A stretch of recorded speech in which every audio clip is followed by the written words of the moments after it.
I'm Sarah, and this is the story of how my life took an unexpected turn. Growing up in Millbrook, a tiny speck on the map that most people have never heard of, I always dreamed of something bigger. Don't get me wrong, Millbrook had its charms, everybody knew everybody, and the annual fall festival was the highlight of our year. But for an ambitious girl like me, it felt suffocating. My parents, Tom and Lisa Thompson, worked hard to give me everything, but they were modest folks who never flaunted their wealth. Money doesn't define a person, Sarah, Dad would always say. It's what you do with it that matters. I was their only child, and they poured all their love and hopes into me. Mom would spend hours helping me with my homework, while Dad taught me the value of hard work by letting me help out at the plant during summers. They were simple people with big hearts, and I loved them for it. But Millbrook was too small for me, so after graduating from high school, I went to college in another city. The 4 years at Westbrook flew by in a blur of classes, part-time jobs, and newfound friendships. I threw myself into my studies, determined to make the most of this opportunity. Graduation day arrived before I knew it. As I stood in my cap and gown, diploma in hand, I caught sight of my parents in the crowd. Dad was beaming with pride, and Mom was dabbing at her eyes with a tissue. I'd done it, I was a college graduate, ready to take on the world. But the real world had other plans. The job market was tough, and despite my degree, I found myself struggling to land a position in my field. After weeks of rejections, I finally got an offer as a secretary assistant at Global Trade Incorporated, a large trading company in the heart of the city. It's not exactly what I studied for, I told my parents over the phone, trying to hide my disappointment. It's a foot in the door, Sarah, Dad reassured me. You've got to start somewhere. Work hard, and opportunities will come. 6 months into my job at Global Trade Incorporated, I had settled into a comfortable routine. Wake up, commute, work, commute, sleep, repeat. It wasn't exactly the glamorous city life I'd imagined, but it was a start. Then, on a particularly dreary Tuesday afternoon, everything changed. I was grabbing a quick coffee at the cafe across from our office building when I quite literally bumped into him. Hot coffee splashed across my blouse, and I let out a yelp of surprise. "Oh God, I'm so sorry," a deep voice exclaimed. I looked up to see a pair of striking green eyes filled with concern. The man they belonged to was tall, impeccably dressed in a tailored suit, with dark hair and a chiseled jawline. He looked like he'd stepped right out of a magazine cover. "It's fine," I mumbled, trying to dab at the stain with a napkin. "It's just a shirt." "Please, let me buy you another coffee," he insisted. "And your dry cleaning bill. I feel terrible." I was about to refuse when he flashed a charming smile that made my knees weak. "I'm Mark, by the way. Mark Callahan." "Sarah Thompson," I replied, returning his smile. "And okay, you can buy me coffee. But let's skip the dry cleaning drama." We ended up talking for over an hour. Mark was a rising star at a prestigious law firm, charming, funny, and impossibly easy to talk to. By the time I realized I was late getting back to work, we'd already exchanged numbers and made plans for dinner that weekend. Our first date was like something out of a romantic comedy. Mark took me to an exclusive rooftop restaurant with a view of the entire city skyline. The food was exquisite, the wine flowed freely, and the conversation never lagged. As we stood on the terrace afterwards, the city lights twinkling below us, Mark leaned in and kissed me. It was perfect. The weeks that followed were a whirlwind of romantic dates, late-night phone calls, and stolen moments between our busy work schedules. Mark was attentive, generous, and seemed to genuinely care about my thoughts and dreams. As our relationship deepened, I found myself spending more and more time at Mark's luxurious downtown apartment. It was a far cry from my tiny studio, with its sleek modern furniture and state-of-the-art appliances. Sometimes I felt out of place among all the opulence, but Mark always made me feel welcome. 1 year into our relationship, on a weekend getaway to a quaint bed and breakfast in the countryside, Mark got down on one knee and proposed. The ring was enormous, a diamond that caught the light and sparkled like a star. Sarah Thompson, you brought so much joy and love into my life, Mark said, his voice thick with emotion. Will you marry me? For a moment, I was speechless. This was everything I'd ever dreamed of, a handsome, successful man who loved me, offering a life of comfort and security. I pushed the doubts aside and nodded, tears streaming down my face. Yes, Mark. Yes, I'll marry you. As he slipped the ring onto my finger and pulled me into a passionate kiss, I felt like I was floating on air. This was the beginning of my happily ever after, wasn't it? The excitement of our engagement was still fresh when Mark suggested we visit my parents. I want to meet the people who raised such an amazing woman, he said with that charming smile of his. We planned the trip for the following weekend. As we drove into Millbrook, I pointed out familiar landmarks to Mark, the high school where I'd spent my teenage years, the diner where I'd had my first job as a waitress. Mark nodded politely, but I could see his eyes scanning the modest houses and small businesses, with a hint of disdain. We pulled up to the apartment complex, where my parents rented an apartment during the renovation of their house. As we climbed the stairs to my parents' temporary home, I could feel Mark's judgment radiating off him in waves. Mom opened the door before we could knock, her face lighting up with a warm smile. Sarah, honey, she exclaimed, pulling me into a tight hug. She turned to Mark, her smile never faltering. And you must be Mark. We've heard so much about you. Dad appeared behind her, extending his hand to Mark. Welcome, son. Come on in. The apartment was small but cozy, filled with the familiar knickknacks and family photos that made it feel like home, despite its temporary nature. I watched nervously as Mark's eyes swept over the modest furnishings and cramped space. As we sat down to eat, the conversation flowed awkwardly.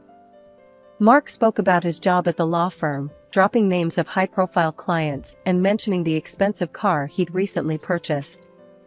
My parents listened politely, exchanging glances I couldn't quite decipher. So, Tom, Mark said, turning to my father. What line of work are you in? Dad swallowed a mouthful of food before answering. I work at a wood processing plant just outside of town. He did not specify his position, true to his modest nature. Ah, Mark nodded, a hint of condescension in his voice. That must be interesting work. I felt my cheeks burn with embarrassment, though I wasn't sure if it was on behalf of my parents or Mark. The rest of the meal passed in a blur of stilted conversation and uncomfortable silences. As we drove back to the city, Mark was unusually quiet. Finally, he spoke. Your parents seem nice. But they're just very simple people. I guess I thought, with you being so polished and all, that they might be different. I opened my mouth to defend my parents, to explain about the renovations, about Dad's business. But something stopped me. A part of me wanted to see how Mark would treat us, if he thought we came from humble beginnings. A few days after our visit to Millbrook, Mark announced that his mother wanted to meet me. She's eager to get to know the woman who's stolen my heart, he said with a smile that didn't quite reach his eyes. I was nervous as we pulled up to a towering apartment building in the most exclusive part of the city. Mark's mother, Vivian Callahan, lived in the penthouse suite. As the elevator climbed to the top floor, my stomach churned with anxiety. The doors opened directly into a foyer that was larger than my entire apartment. Vivian stood there, a statuesque woman in her early 60s, impeccably dressed in what I assumed was a designer outfit. Mark, darling, she cooed, air-kissing both his cheeks. Then she turned her piercing gaze on me. And you must be Sarah. I extended my hand. It's nice to meet you, Mrs. Callahan. She looked at my hand for a moment before taking it briefly. Vivian, please. Mrs. Callahan makes me sound so old. The next hour was a whirlwind of designer names I didn't recognize and artwork I couldn't begin to appreciate. Vivian led us through her apartment, pointing out various luxurious items and name-dropping her influential friends. Finally, we settled in the living room. Vivian perched on an antique chaise lounge, while Mark and I sat on a sofa that probably cost more than my yearly salary. "So, Sarah," Vivian began, her voice saccharine sweet. "Mark tells me you work as a secretary?" I nodded. "Yes, I'm a secretary assistant at Global Trade Incorporated." "How quaint," Vivian said, her tone making it clear she thought it was anything but. "And where did you say you were from, dear?" "Millbrook," I replied. "It's a small town about 2 hours from here." Vivian's perfectly manicured eyebrows rose. "Well, I must say, this is quite unexpected. Mark, surely you can see that this arrangement might not be suitable." I felt my cheeks burn with embarrassment and anger. Before I could respond, Mark jumped in. "Mother, please," he said, his voice tight. "I love Sarah. We're getting married." Vivian let out a dramatic sigh. "Well, if you insist. When is the wedding?" "I'll need time to plan a suitable celebration." "The Astoria Ballroom would be perfect, don't you think? We could invite all the right people." "Actually," I interrupted, finding my voice at last. "We were thinking of something more intimate. Maybe a small ceremony in Hawaii, just the two of us." Vivian stood abruptly. "Hawaii? Without guests? Without me?" "I think I need a moment," she said coldly, leaving the room. Mark turned to me, his expression a mix of frustration and disapproval. "Maybe we can find a compromise? Something that makes everyone happy?"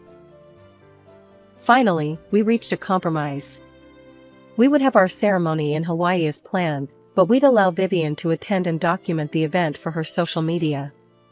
It wasn't ideal, but it seemed like the best way to keep the peace. 4 months after that tense meeting with Vivian, Mark and I found ourselves on a beautiful Hawaiian beach, ready to say our vows. The setting was perfect, golden sand, crystal clear water, and a breathtaking sunset. But the moment was somewhat marred by Vivian's constant presence, her phone always at the ready to capture every moment. The ceremony itself was beautiful, despite Vivian's interruptions. As we exchanged vows, I felt a surge of love for Mark, remembering why I'd agreed to all this in the first place. After the ceremony, Mark pulled me aside. "I have something for you," he said, his eyes twinkling. He handed me a small, elegantly wrapped box.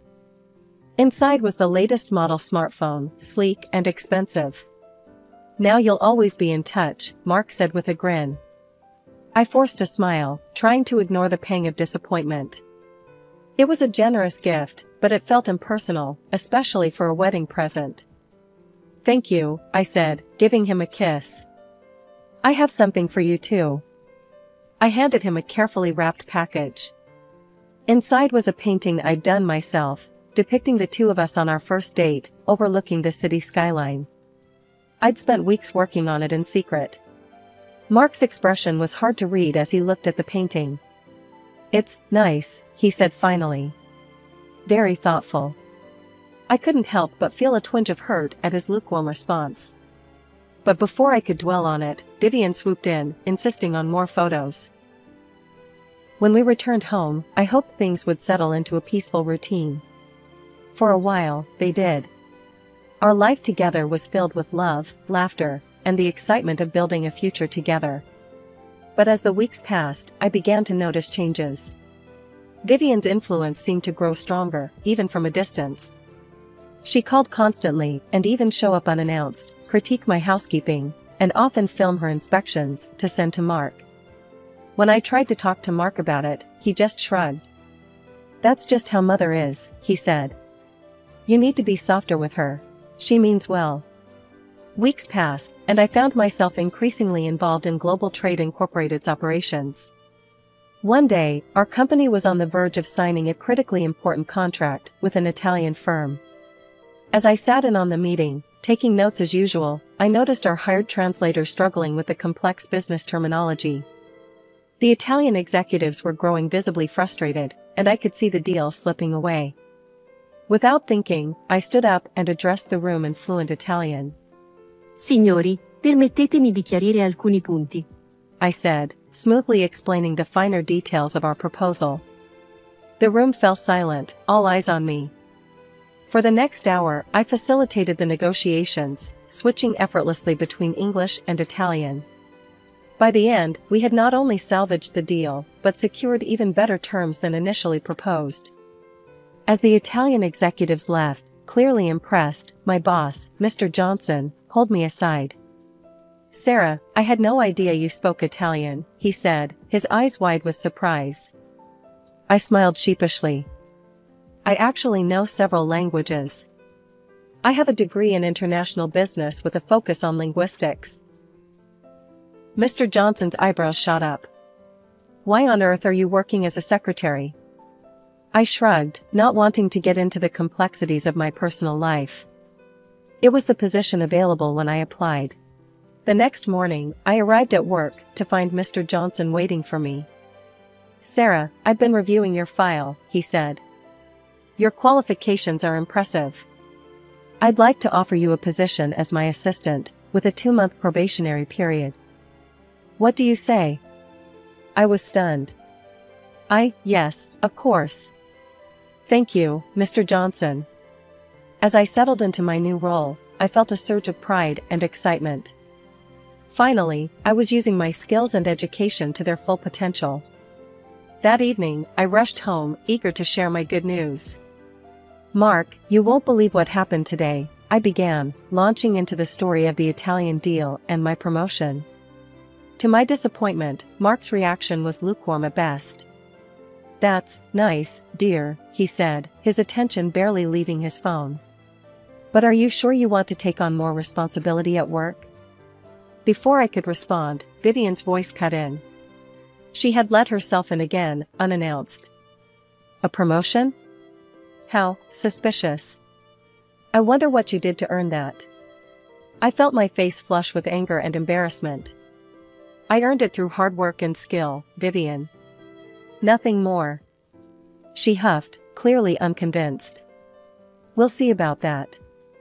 A few days later, I was in the middle of a staff meeting when a commotion erupted in the office.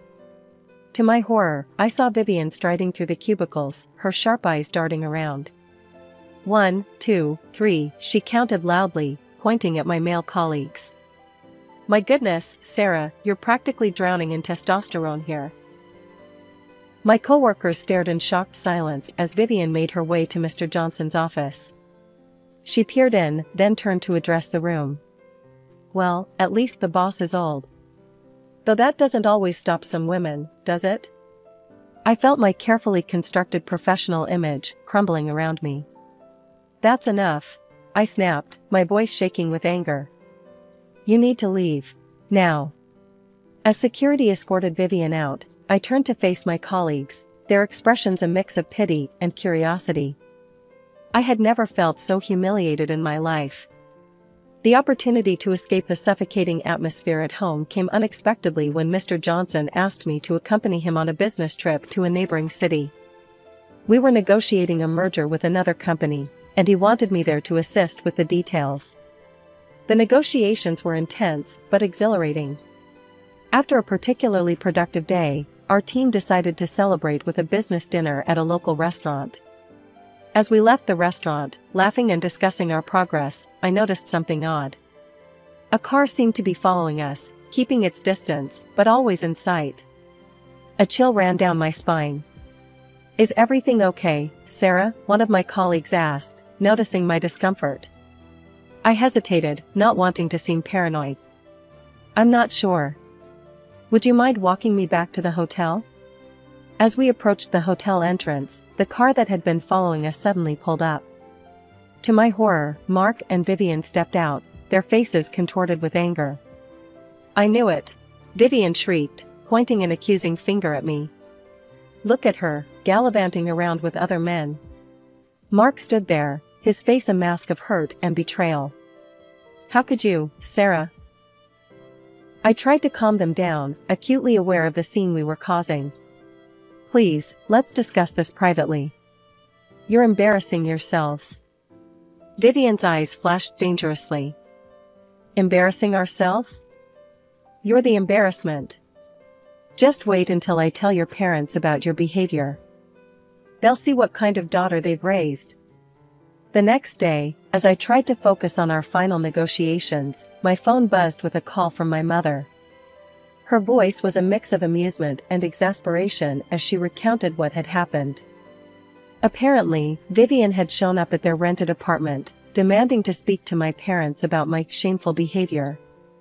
My mother, ever the quick thinker, had directed Vivian to the wood processing plant where my father was overseeing a new production line. "You should have seen her face when she saw your father in his work clothes, covered in sawdust," my mother chuckled. "She looked like she'd bitten into a lemon." My father, playing his part perfectly, had apologized for not being able to shake her hand, showing her his dirty, calloused palms. Vivian had recoiled in disgust. She muttered something about wasting her time in this backwater and stormed off. My mother finished. "I think she believes your father is just a common worker at the plant." I thanked my mother for the call and hung up, fuming at Vivian. I returned home from the business trip, emotionally drained and dreading the confrontation that awaited me. As I walked through the door, I found Vivian and Mark waiting for me, their faces a mix of disdain and false pity. Vivian approached me, her voice dripping with condescension. "Sarah, dear, I've had a revelation. I now understand that we can't expect good breeding from you, not when your father is just a common worker with such dirty hands."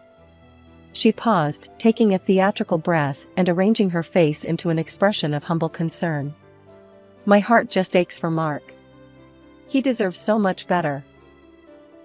To my shock and disappointment, Mark stepped forward and embraced his mother. "It's okay, Mother. I'm sorry about Sarah's parents. They're just at a different level of development than us." Something snapped inside me. I'd endured months of criticism, manipulation, and disrespect, but this was the final straw. "If I'm so beneath your standards," I said, my voice shaking with anger, "then perhaps we should divorce. Clearly, I'm not the ideal wife you're looking for." Vivian's eyes lit up at my words.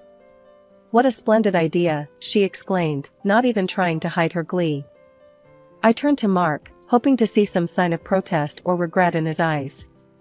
Instead, he just nodded lazily, as if we were discussing something as trivial as what to have for dinner. Without another word, I pulled out my phone and called my mother. "Mom," I said, my voice breaking slightly, "it's over. They want a divorce." "Oh, honey," my mother sighed, her voice a mixture of sadness and resignation. "I can't say I'm surprised.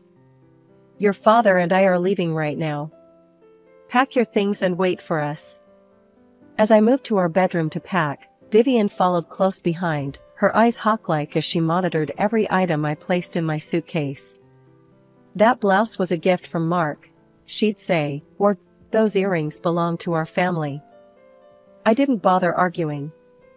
I packed only what I'd brought into the marriage, leaving behind all the expensive gifts and designer clothes that had never felt like me anyway. By the time I heard my parents' car pull up outside, I was ready to leave. As I wheeled my suitcase to the elevator, Mark and Vivian followed, clearly eager to see me go. In the parking lot, I saw my parents' old, beat-up car, the one they kept for sentimental reasons. Mark and Vivian burst into laughter at the sight. "Look at that wreck," Vivian cackled. "It'll probably break down before they make it home." I bit my tongue, resisting the urge to reveal the truth about my family's financial situation. Instead, I watched as my father calmly stepped out of the car, holding a manila envelope. "These are the divorce papers," he said, his voice steady as he handed them to Mark. "You'll find everything in order." Mark's smug smile never faltered as he signed the papers without even reading them. He probably thought he was getting the better end of the deal. As I climbed into the back seat of my parents' car, I felt a strange mix of emotions: relief, sadness, anger, and underneath it all, a growing sense of freedom. The morning after my return to my parents' home, my phone rang. It was Mark, his voice cold and demanding. "I want my wedding gift back," he said without preamble. "The phone I gave you. Return it immediately." I was stunned by his pettiness, but quickly composed myself. Sure, Mark. I'd be happy to return it. But you'll have to come and get it yourself. I'll text you the address. That evening, I watched from the window as Mark's expensive car pulled up in front of my parents' mansion. He and Vivian stepped out, their jaws dropping as they took in the sprawling estate before them. I couldn't help but chuckle at their confusion. They stood there for several minutes, clearly trying to reconcile what they were seeing with their preconceived notions about my family. Finally, my parents and I emerged from the house, purposely ignoring our unexpected guests. Dad casually pressed a button on his key fob, and the massive garage doors slid open, revealing 3 luxury vehicles. We climbed into the newest model, a car worth more than Mark's annual salary, and smoothly pulled out onto the driveway. Mark and Vivian stood there, slack-jawed. What is this?" Mark stammered. I stepped out of the car, feigning surprise at seeing them. "Oh, hello. Did you need something?" This house. These cars. How?" Vivian sputtered. I smiled sweetly. "Oh, didn't you know? My father owns the wood processing plant. He's also a major commercial real estate developer in the area." Vivian shook her head vehemently. "No, that's impossible. I saw your father in dirty work clothes, with filthy hands." "Ah, yes," I nodded. "You caught him on the day he was personally overseeing the launch of a new production line. It's a tradition of his, to be hands-on with every new project." The realization of their massive misjudgment dawned on Mark's face. In a flash, he turned to his mother, roughly shoving her aside. "You stupid, meddling witch," he shouted. "This is all your fault. Look what you made me lose." He then rushed towards me, falling to his knees. "Sarah, baby, I'm so sorry. I didn't know. Please, give me another chance. We can start over." I felt a wave of disgust wash over me. Without a word, I turned and got back into the car. Dad pressed the remote, closing the garage doors. As we started to drive away, Mark and Vivian began shouting apologies and pleas for forgiveness. "Dad, could you stop for a moment?" I asked. As the car slowed, I rolled down the window and held out the phone Mark had given me. "I believe you wanted this back," I said coolly. Mark took the phone, his hand trembling. As we drove off, I caught one last glimpse in the side mirror. Mark and Vivian were in a heated argument, their voices carrying faintly on the wind. I leaned back in my seat, feeling a mixture of relief and vindication. The truth was finally out, and with it, the last ties to my old life were severed.